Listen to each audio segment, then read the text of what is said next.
verbs are very important. Как вы можете себе представить, это глаголы весьма важны.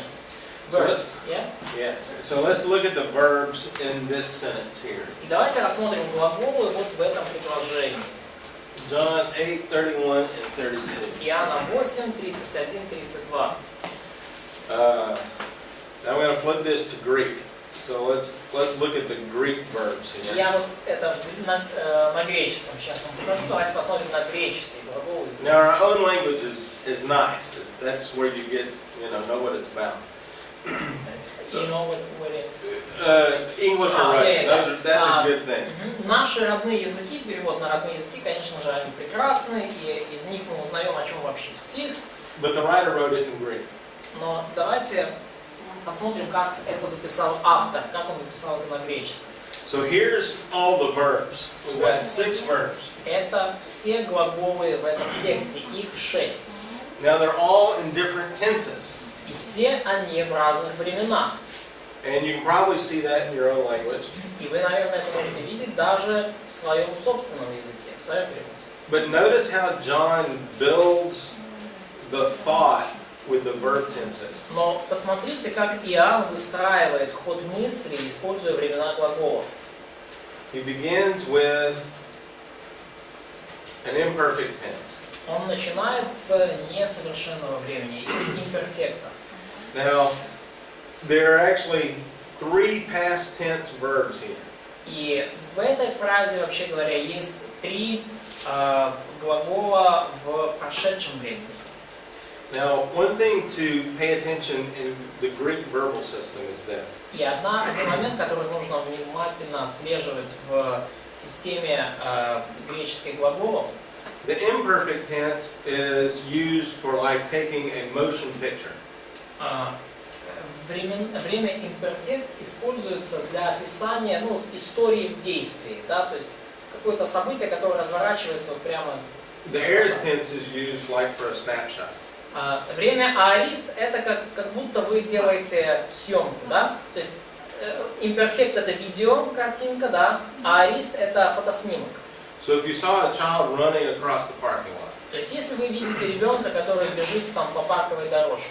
The imperfect tense would show this child in a whole bunch of steps running across. То есть время имперфект показывает этого ребеночка, который бежит по дорожке, таких разных, много там движений делает. Вот. And the aorist tense would take a picture, and you would know that he was running. А время аорист это просто вы делаете фотографию, и из фотографии вы понимаете, что ребенок бежит. Да. And so the author sometimes uses these verb tenses that way. И именно таким образом авторы порой используют времена глаголов. So what are we saying here? What's our verb? John 8:31. И что мы здесь видим? Давайте посмотрим Иоанна 8:31. So we begin with Jesus was saying. И мы начнем с того, что вот Иисус тогда сказал Иисус. So the imperfect tense is showing us a conversation. То есть время имперфект показывает нам какую-то продолжающуюся дискуссию. And he's saying to the Jews who had believed in him. И он обращается, говорит с иудеями, которые уверовали в него. Now the perfect tense talks about an action that was in the past that has implications for today. Время перфект говорит о событиях, происшедших в прошлом, но имеющих последствия применения в настоящем. So these are believers. И это верующие люди. And their salvation is a past tense issue. И их спасение это уже вопрос прошедшего времени, прошлого времени. And then he says, if you continue in my word. И дальше он говорит, если пребудете в слове моем. And so this is an aorist tense verb. Это глагол во времени аорист. And so this is the snapshot. То есть это снимок моментальный. This is the picture of your life. Это картинка вашей жизни, фото вашей жизни. And then he says,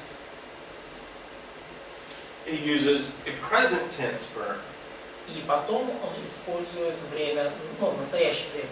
You are truly disciples of mine. То вы, ну, подразумевается есть, да, то вы истинно мои ученики. Ну и подразумевается глагол, что вы есть истинные мои ученики. Глагол настоящего времени. Now watch what he's done with the verb tenses. Посмотрите, что он сделал здесь, используя, что Иоанн сделал здесь, используя времена глагола. They had believed. Они уверовали.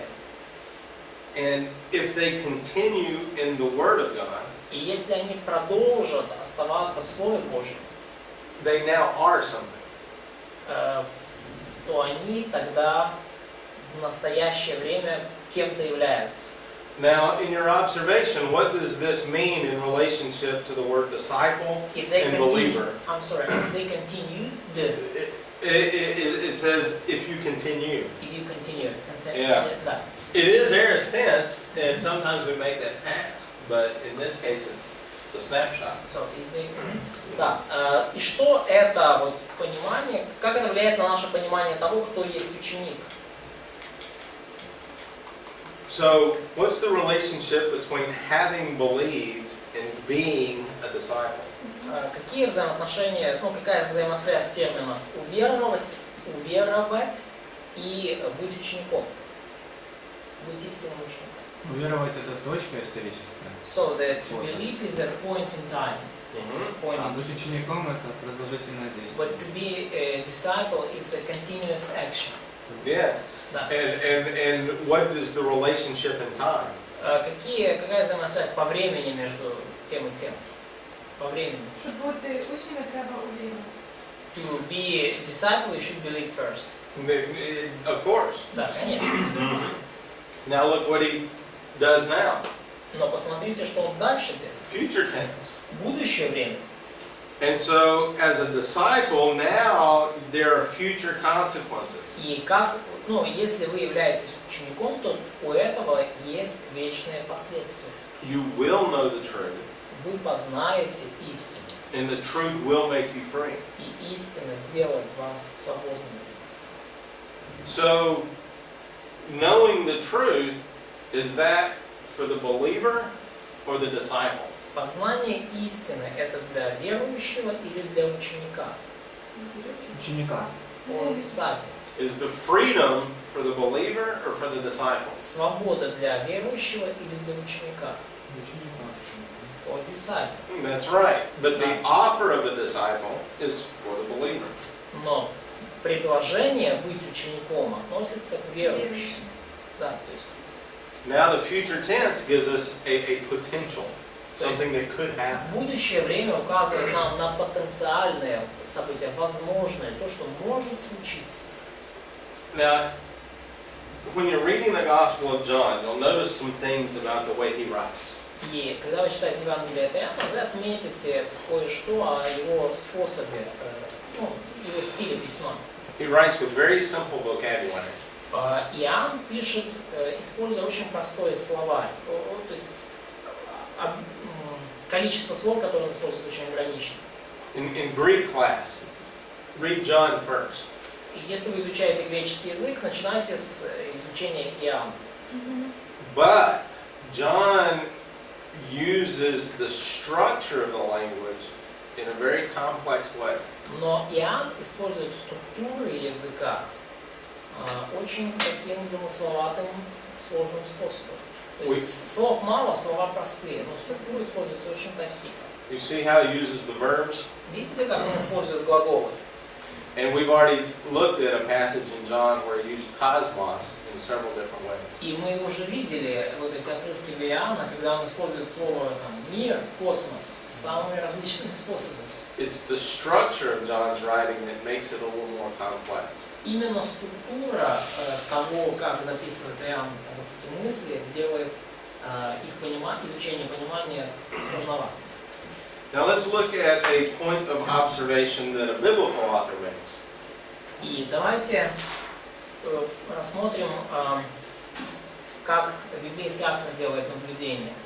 Go to Hebrews 11:17. Так, давайте откроем Евреям, 11 глава, 17 стих. Somebody read verse 17 through 19. Кто-то прочитайте с 17 по 19 стих. Вірою Авраам випробуваний, привів Бог на жертву Ісаака і, мавши обітницю, приніс однородженого, що йому було сказано: Ісаакові буде спасіння тобі. Бо він розумів, що Бог має силу воскресити з мертвих, тому й одержав його на прообраз. Does anybody remember in the Genesis story anything about resurrection?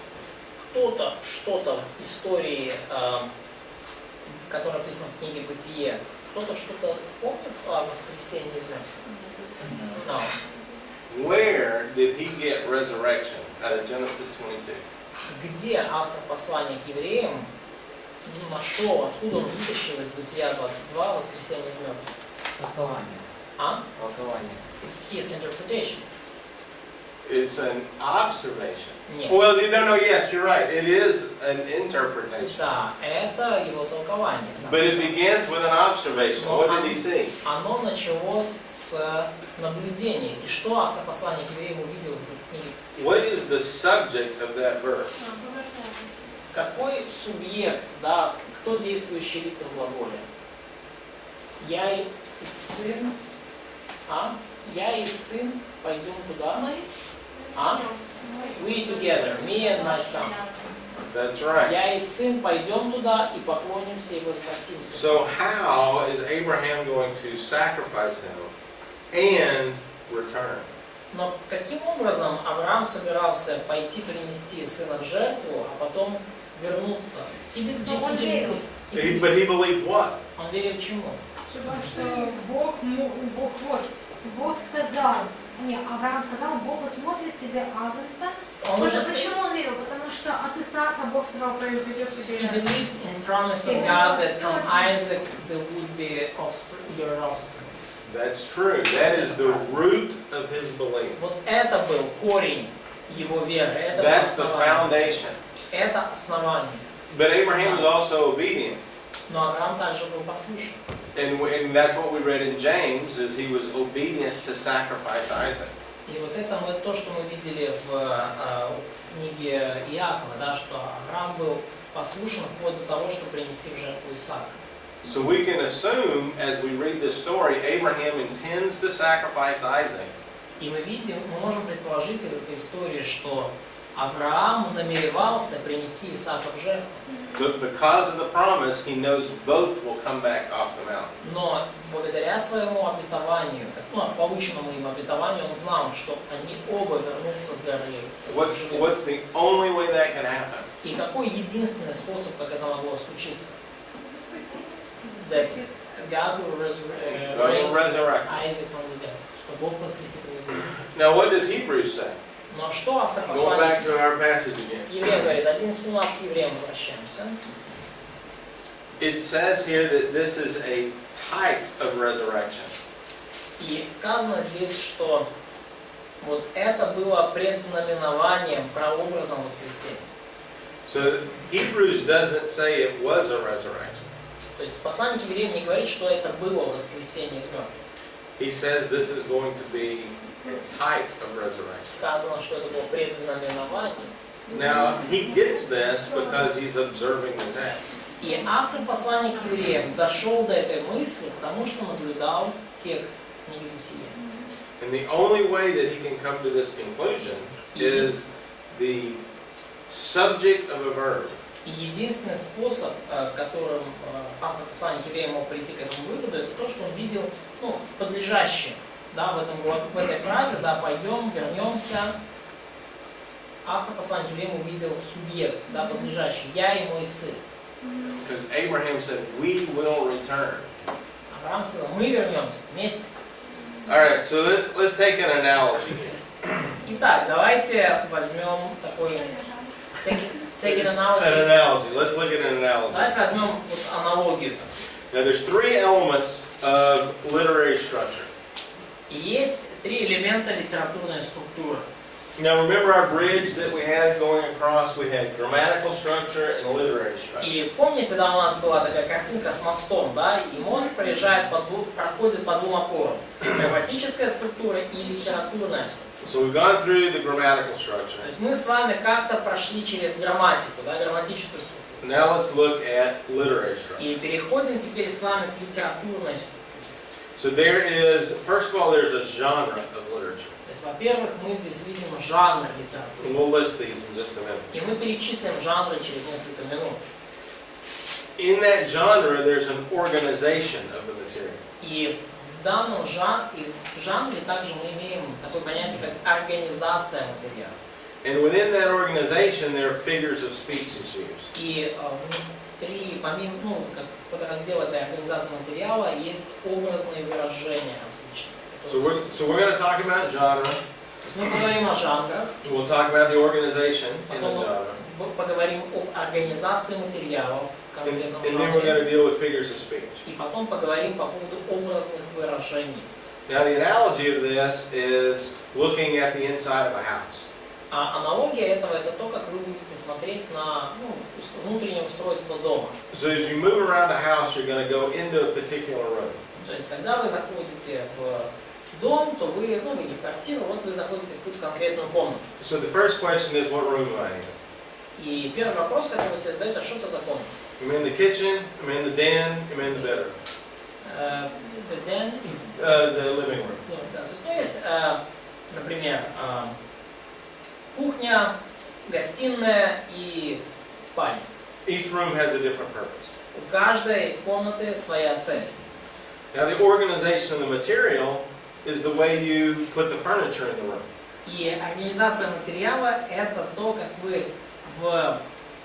I should have gone with a study and not the bedroom, shouldn't I? I should have gone with a study and not the bedroom, right? No, it's just I'm thinking about students who has it all in one place. Oh, Я просто сейчас you have an apartment про with то, one что room. у студентов, скорее всего, все три функции в одном месте. Да. Вот. Каждая комната по-разному обставлена. Да. So, yeah, but each room. Okay. Yeah, so the room has a purpose. То есть, да, в комнате даже есть у вас различные, места, зоны, да. That's right. And the organization is how you put the furniture in that room. Да, и организация – это то, как вы размещаете мебель в каждой из комнат или в каждой из частей комнаты. Now the figures of speech are how you decorate the room. А образное выражение – это то, как вы комнату украшаете. What picture do you use? What flowers do you have? Какие там картины там или цветы, не у вас цветы, у вас цветы. So all the decorations are your figures of speech. That makes it a fun room. Все вот эти вот украшательства, да, это вот как раз образные выражения, да, то есть благодаря украшениям комната, как-то веселее выглядит. So we want to put all of these things together as we read our Bible. И мы хотим все это вместе совместить, когда читаем Библию. So let's take the most basic here. What kind of genre is out there? Ну, давайте самые такие основные моменты возьмем. Какого рода у нас жанр? The first one is narrative. Первый жанр – это повествование. So narrative's pretty easy to spot. С повествованием вообще довольно легко обходиться. The Genesis narratives, Повествование мы видим в книге «Бытие», Joshua through Chronicles, в книгах Иисус Навин, Откровение, я прошу прощения, не Откровение, а Преподает. Gospels and Acts, that's pretty much narrative. Книга Деяний, Евангелие – это все повествование. Gospels can be a little, we can put that in a different genre Ну, as well. Евангелие – это вообще отдельный жанр, может быть, там не будем так, только повествованием это считать. But there's generally a pattern that is found in a narrative. Но мы видим определенные закономерности, свойственные повествовательному жанру. And the pattern of the narrative, in general terms, has 4 steps. И вот есть такая закономерность, или как шаблон, по которому развиваются действия в повествовании. So the first step is a problem. Первый этап в повествовании – это какая-то проблема. And then we're going to have complications that reach a climax. И потом мы видим, как определенные события, обстоятельства, вот они следуют один за другим и достигают какой-то кульминационной точки. And then that problem is solved, we have a solution. И потом, когда проблема решается, мы видим ее решение. And then we have a conclusion after the problem solved. И после, в конце мы видим заключение, когда проблема решена. So that's the way narrative works. We have a problem, Should I write it down? Or it's like... increasing complications to the problem. То есть, как строится повествование? Да, есть проблема, есть какие-то обстоятельства, и проблема усложняется. And then we have a solution. И потом есть решение проблемы. And then there's a conclusion. И есть какое-то заключение, итог. And so the message is conveyed by selecting these people and events. И определенное послание доносится при выборе, да, героев повествования и событий, о которых повествуется. So to answer your question with Abraham, where are we when we get to Isaac and the sacrifice? И вот возвращаемся к вопросу с Авраамом. Где мы находимся вот в эпизоде с Исааком, который его приносит в жертву? Кульминация. It's climax. Exactly. We're at the climax, and then the solution is the ram. И мы видим кульминационную точку, и решение проблемы это вот этот ягненок. Да. And so that's how we know Abraham wouldn't be lying, because we're solving the problem. И отсюда мы именно понимаем, что Авраам в момент вот этот, 22:5, он не врал, потому что проблема решилась. And so you can see a lot of these narratives in this manner. И вы увидите множество повествований, описанных в такой вот манере. For example, in the 10 plagues, what would be the plot line of the 10 plagues? Но, например, 10 казней. Как бы вы сформулировали, как бы вы нарисовали вот эту сценарную линию, да, линию повествования в истории 10 казней египетских? Проблема. Евреи в рабстве, и фараон не хочет. Problem: the Jews are in slavery and Pharaoh doesn't want to set them free. Коли син його захворів, напевно, кульмінація, коли син захворів. So the climax point is when Pharaoh's son was sick and dead. That's Became right. sick and dead. And so what is being portrayed in those plagues? You have God against who? И что изображалось в течение всех этих 10 казней? Мы видели Бога против Pharaoh. Идолов. But who is Pharaoh? Но Say it кто in a фараон? different way. Скажите другими словами. Ідол. Idol, or the one who's practicing idol. That's right. He is the head god of Egypt. Фараон – это верховный бог Египта. So if you look at the plagues as God attacking every Egyptian god, you learn the narrative. И когда вы видите, как в течение 10 казней Бог атакует каждого из 10 египетских богов. So God is demonstrating His superiority over every god of Egypt. То есть Бог демонстрирует тем самым свое превосходство над любым богом Египта. Вы кто-то знает вот это? Я не знаю. Бог мух, Бог солнца. Some of them are not familiar with this. Well, Can I- this gives you material to research. Вот это вам материал для исследования. 10 казней, вот эти поражаемые объекты были сами по себе богами, как частные. But this will be, you can lay out the narrative that way. Но таким образом вы, тем не менее, вы можете изложить вот повествование, линию повествования. Let's see. So let's say, so God wins. То есть Бог побеждает. However you look at that. Как бы вы ни смотрели God на это, wins. Bог в итоге победил. The next event is Passover. So what is Passover a demonstration of? Event, the main event is... What doctrine would you associate with Passover? Да, и важное событие во всем этом это Пасха. И какую доктрину вы ассоциируете с Пасхой, связываете с Пасхой? Искупление. Doctrine of Redemption. Very good. Okay, so we have false gods are defeated. То есть мы видим, как ложные боги поражены. We have redemption. Мы видим искупление. Now when you get to Mount Sinai, what happens? И теперь, когда вы переходите к горе Синай, что происходит? What does God give them? Что Бог дает им? Закон. Law. Law. Закон. And the Mosaic Law teaches them how to do what? И закон Моисеев учит их тому, как делать что? Как делать? Как? Что делать? Угождать Богу? How to please God. Exactly. How to please God. Very Как угодить good. Богу, очень хорошо. This is how to live. Как жить? Да? Вот How to закон. live as a nation, how to live as a person, how to live in жить? fellowship with God. В общении с Богом, как жить будучи народом, как жить каждому отдельному человеку, как жить в общении с Богом. Now, after Mount Sinai, they go into the wilderness. И после горы Синай они идут в пустыню. So the wilderness represents what? И пустыня символизирует или представляет собой что? Испытание. It's the test. It's the Пустыня — spiritual life being tested. Это испытание их духовной жизни, после того, как они сразу идут в пустыню. Now, the next big event is the conquest. Следующее большое событие – это завоевание Ханаана Иисусом Навином. So what is the conquest? Что такое вот это завоевание Ханаана? Что это? Получение обетования?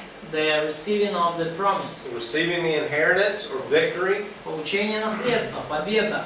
And then you have the settlement, which is kind of the after the climax. Ну, и потом у нас есть описание того, как они устраиваются на земле, это уже после кульминации. And there you have blessing after victory. И есть там после победные благословения. Now look at 1 Corinthians chapter 10, Но посмотрите, например, 1 Коринфянам 10 главу, verses 6 through 11. стихи с 6 по 11. 1 Коринфянам 10 глава, стихи с 6 по 11. Wait a minute. The context here is the wilderness generation. И контекст здесь это пустыня, поколение исхода, да, поколение пустыни. Okay, so now read it for us. Читай. Не будьте также идолопоклонниками, как некоторые из них, о которых написано: народ сел есть и пить и встал играть. Не станем блудодействовать, как некоторые из них блудодействовали. И в один день погибло их 23 тысячи. Не станем искушать Христа, как некоторые из них искушали и погибли от змей. Не ропщите, как некоторые из них роптали и погибли от истребителя. Все это происходило с ними как образы, описано в наставлении нам, достигшим последних веков. So, he recalls the ancient history, Павел припоминает древнюю историю израильскую. and then he says this is for our instruction. И он дальше говорит, что это, ребята, для нашего наставления. And he mentions several things that are involved. И он здесь вспоминает некоторые моменты, которые в той истории происходили. There's idolatry, which is the golden calf incident, Идолопоклонство происходило, это вот золотой телец. and many of them died for that. И многие из них из-за этого умерли. Verse 9, they tried the Lord in the wilderness, Стих 9 говорит, что они пытались искушать Господа в пустыне. and many died for that. И многие умерли из-за этого. Now, let me ask this question. Who's dying? Are they believers or unbelievers? И давайте задам такой вопрос. Кто там умирает в пустыне, верующий или неверующий? Верующие. Believers. Believers. Good. Плохие. Why? Believers. Почему умирают? Why are they believers? Почему они верующие? Почему они верующие? То есть, почему эти люди верующие? How do you know they're believers? Как вы знаете, что они верующие? Они Евреям Они 11 глава. They came through this sea. Very good. Очень хорошо. The Passover is redemption.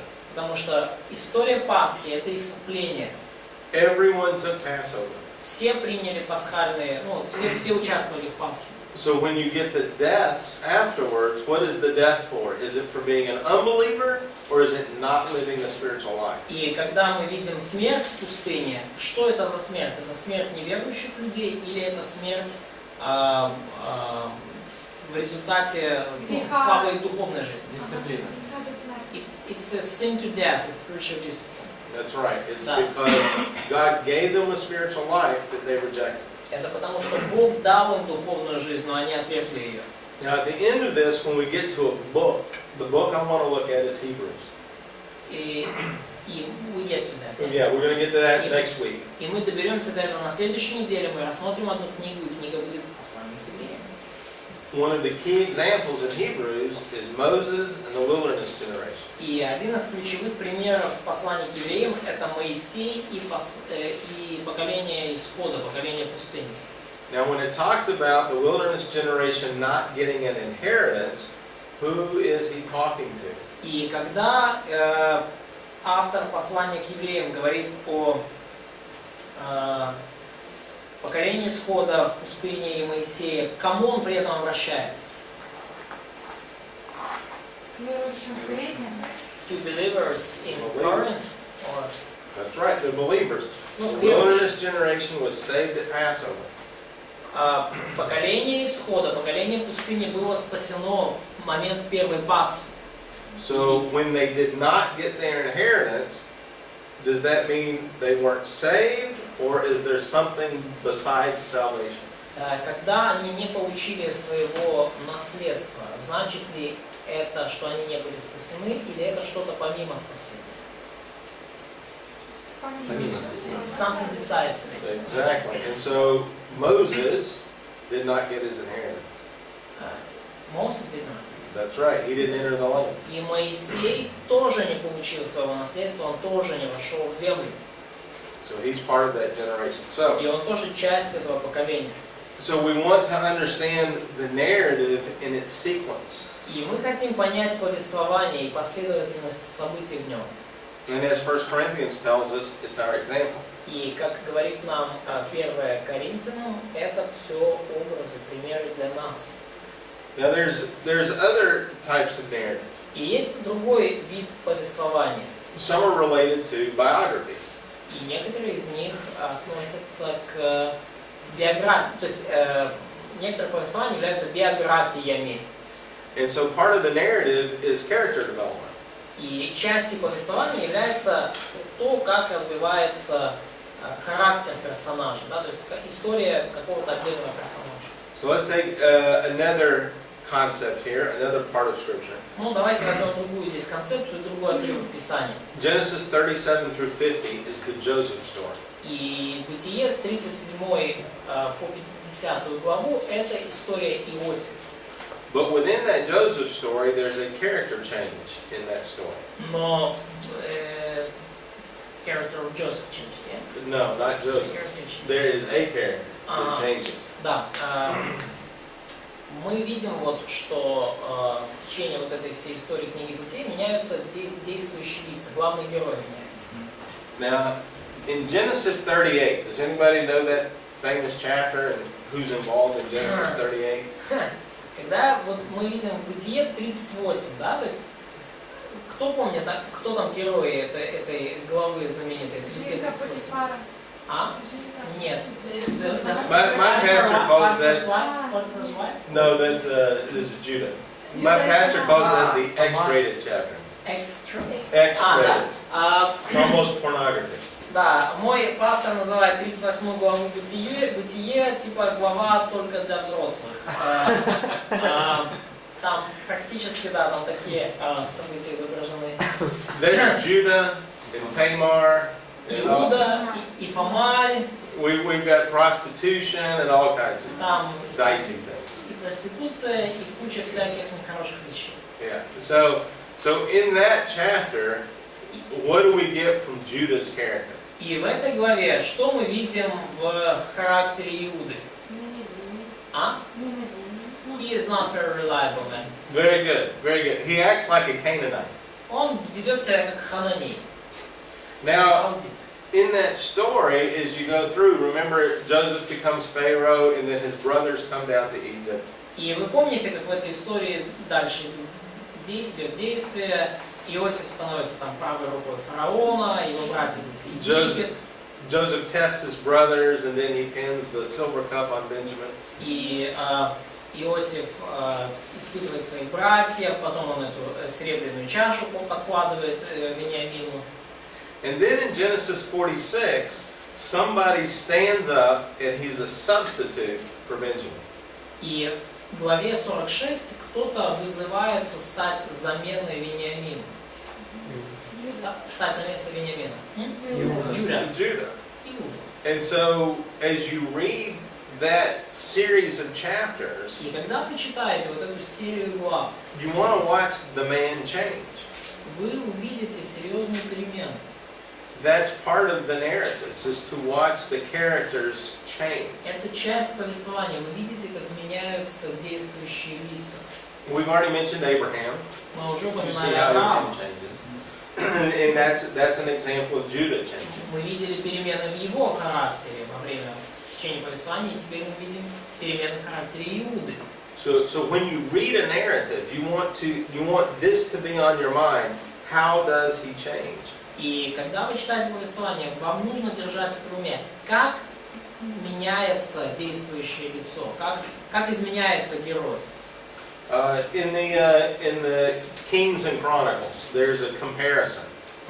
Например, в книге про Преподает мы видим различных царей и сравнение царей.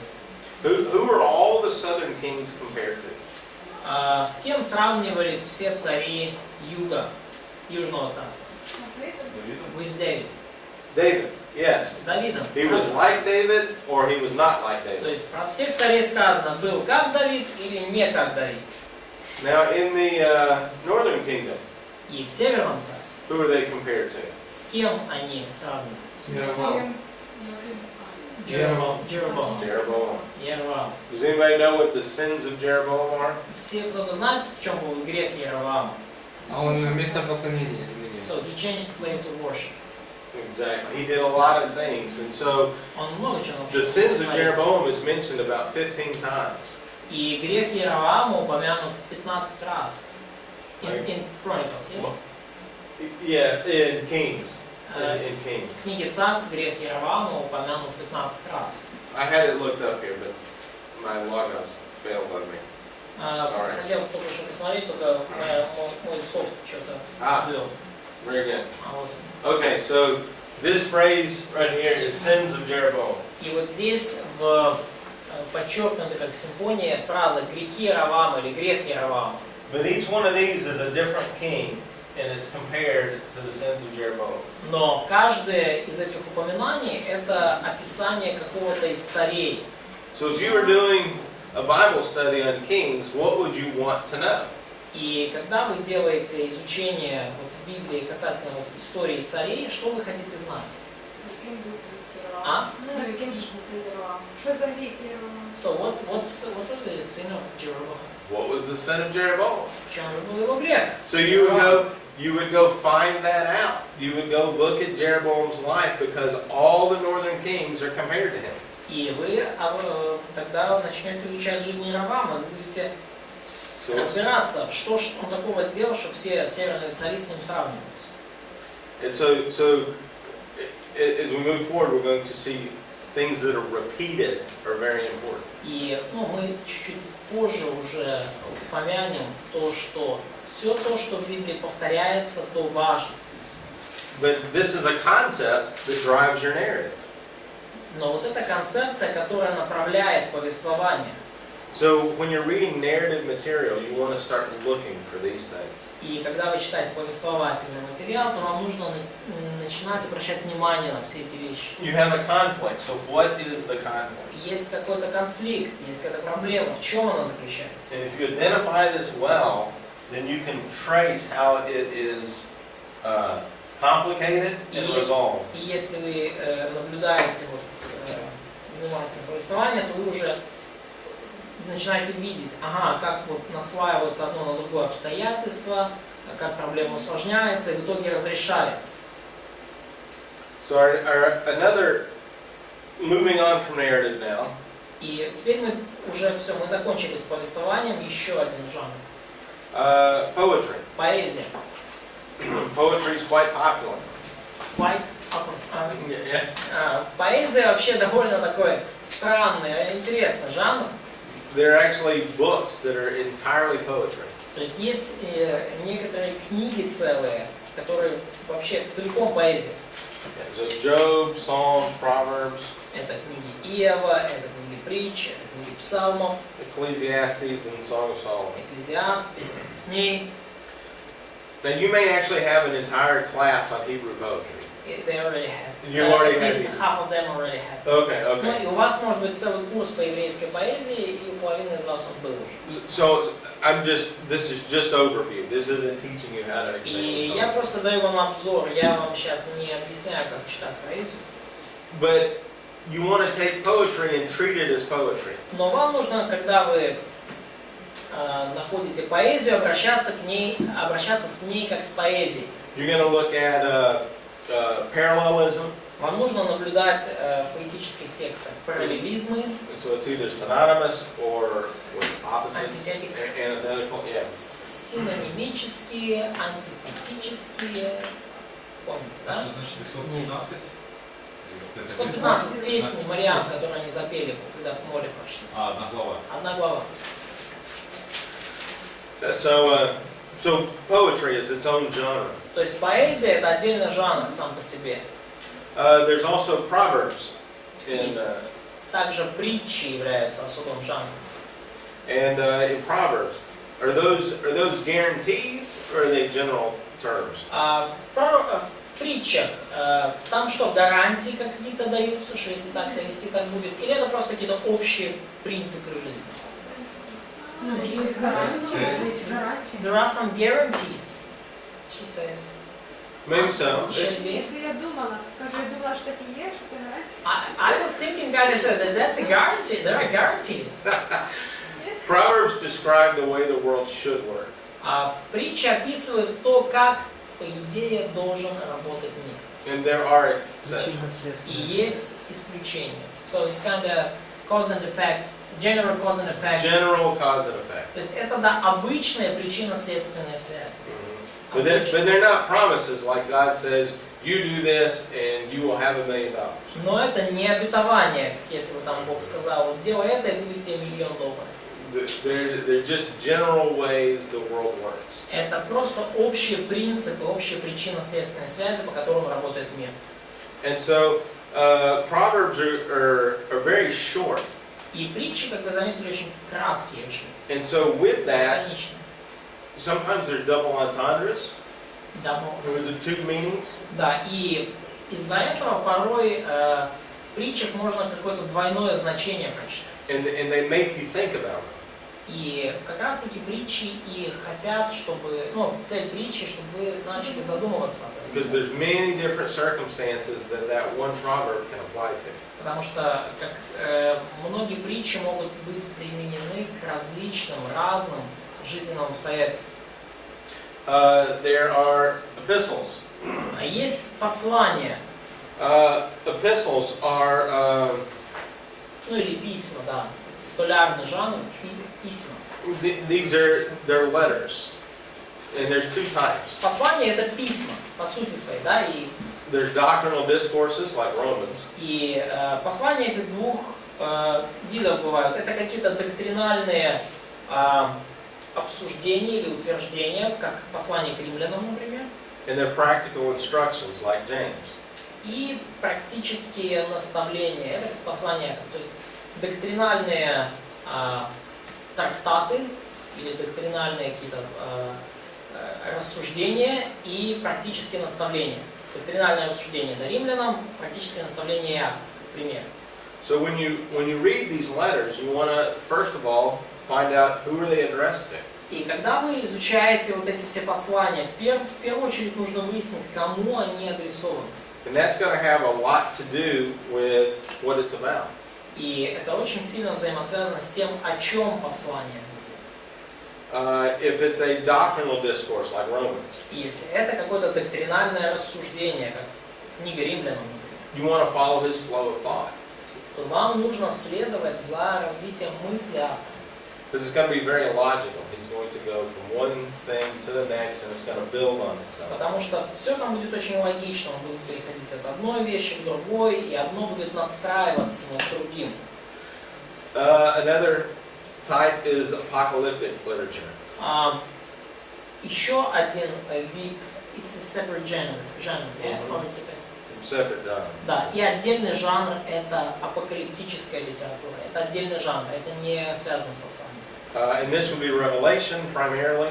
И в основном это относится к книге Откровения. And there are places in the Old Testament that are like this. И есть определенные отрывки в Ветхом Завете, которые также относятся к апокалиптическому жанру.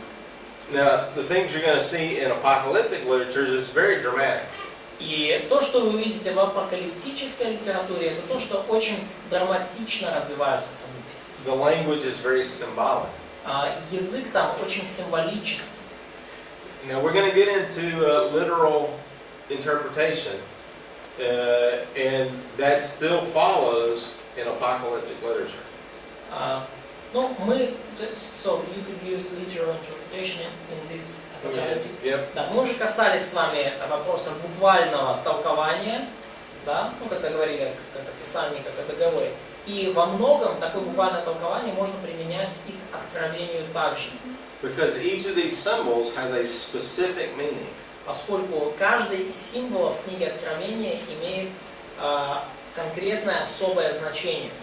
Now let's look at this and let's spend a little time in apocalyptic literature. Ну, давайте вот посмотрим на это, немножко времени потратим на апокалиптическую литературу. Let's go to Revelation chapter 1, Откроем Откровение 1 главу, verse 16. стих 16. Oh, excuse me, verse 12. Точнее 12, сори. Somebody read 12 through 16. А кто вообще прочитайте с 12 по 16 стих? Я обернулся, чтобы увидеть чей голос, говоривший со мною. И, обернувшись, увидел 7 золотых светильников. И посреди 7 светильников, подобного Сыну Человеческому, облеченному в подир и по персям опоясанного золотым поясом. Голова его и волосы его белы, как белая волна, как снег, и очи его, как пламень огненный, и ноги его, подобны фалколиванам, как раскаленные в печи, и голос его, как шум вод многих. Он держал в деснице своей 7 звезд, и из уст его выходил обоюдоострый меч, и лицо его, как солнце, сияющее в силе своей. Now this is a very small example of Revelation. И это очень маленький пример книги Откровения. But does anybody see symbols in that paragraph? Но кто-то здесь видит уже в этом абзаце определенные символы. Now where do we get the definition of these symbols? Но где мы получаем определение этих 7 символов? Что они значат? A literal hermeneutic will say that the Bible describes them somewhere. Буквальный подход к герменевтике говорит, что сама Библия объясняет символы где-то. An allegorical hermeneutic says you get to make it up. А аллегорический подход к толкованию, да, говорит, что вам надо самому придумать, что этот символ значит. Now we want to confine our understanding to what Scripture defines. Но мы хотим наше понимание привязывать к тому, как само Писание определяет символ. Now, we're obviously not going to spend time in the book of Revelation, but I want to give you a small example. Мы, очевидно, не будем проводить много времени в книге Откровения, я просто хочу вам маленький пример дать. Now look in verse 12, 7 golden lampstands. Ну вот, да, мы видим, да, 7 вот этих золотых светильников в 12 стихе. We'll look down at verse 20. Но посмотрите стих 20. It says the 7 golden lampstands are 7 churches. Здесь говорится, что вот эти 7 золотых светильников это суть 7 церквей. We have a definition of the symbol. То есть мы видим здесь определение символа, то есть когда символу придается значение. In verse 13 we have the statement of Son of Man. И в стихе 13 мы видим statement, мы видим описание Сына Человеческого. That is defined in Daniel chapter 7. И этому дано определение в Даниила 7 главе. So the Son of Man is defined in Scripture. То есть, кто такой Сын Человеческий, да, мы уже видели определение этого в Писании. In verse 13 we have clothing describing him. И в 13 стихе мы видим описание одежды Сына Человеческого. We have a robe and a golden sash. Мы видим, как подир и золотой пояс. Сейчас что такое подир, That посмотрим. same clothing is found in Ezekiel chapter 9. И то же самое одеяние мы видим в Иезекииле 9 главе. Длинное одеяние, длинная до ног одежда и по грудь опоясана золотым поясом. Это то же самое мы видели в Иезекииле 9 главе. In verse 14 we have his head and his hair were white, like wool.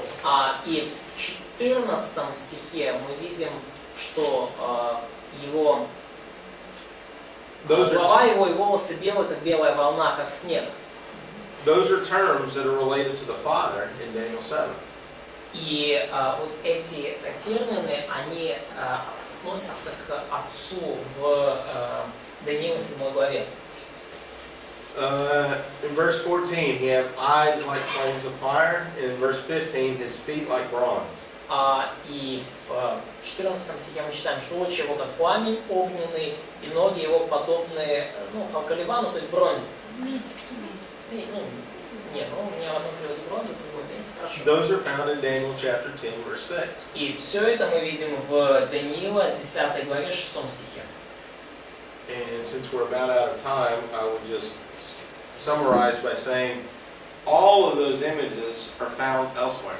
И, поскольку уже мало времени, я просто суммирую, да, все эти образы мы можем видеть еще где-то. Now, one thing when you're reading your Bible, you'll find cross-references in your Bible. И когда вы читаете вашу Библию, то во многих изданиях есть перекрестные ссылки, параллельные ссылки. Reading those cross-references is very, very beneficial. И чтение вот этих вот ссылок, которые у вас там на полях, да, в Библиях обычно, очень-очень полезно, много пользы приносит. So, each of those other passages impart meaning to that symbol. И все вот эти другие отрывки, они привносят в символ какое-то значение. Now, what John has done is accumulated all of these symbols and assigned them to Jesus Christ. И что сделал Иоанн? Он собрал вот все эти символы из разных книг и их приписал, их направил все на Иисуса Христа. And accumulating all of those symbols gives us now a description of Jesus Christ in the future. И вот это вот собрание всех этих символов теперь дает нам описание Иисуса Христа в будущем. So when you're reading apocalyptic literature, you have to find the source for all of those symbols. И когда вы читаете апокалиптическую литературу, вам нужно найти источник каждого символа. So you're still interpreting it literally. То есть вы все равно толкуете Писание буквально. But you just have to make that association. Но вам просто нужно провести вот эти взаимосвязи. So the point being, as we look at these genres, is that they're different. И ключевая идея лекции, когда вы смотрите на все эти жанры разные.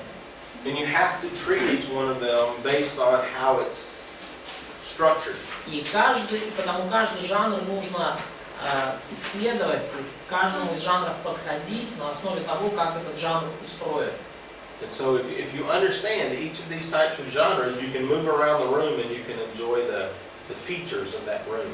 И если вы понимаете особенности каждого жанра, то вы можете вот по этим комнатам ходить и понимать особенности, да, каждой комнаты. So you can have a class on each of these genres. И, конечно, у вас по каждому из этих жанров должен быть отдельный курс, и у вас уже, наверное, по многим будет. But the point of the hermeneutics class is just to identify them for you. Но цель курса герменевтики именно в том, чтобы показать вам эти жанры и определить их для вас.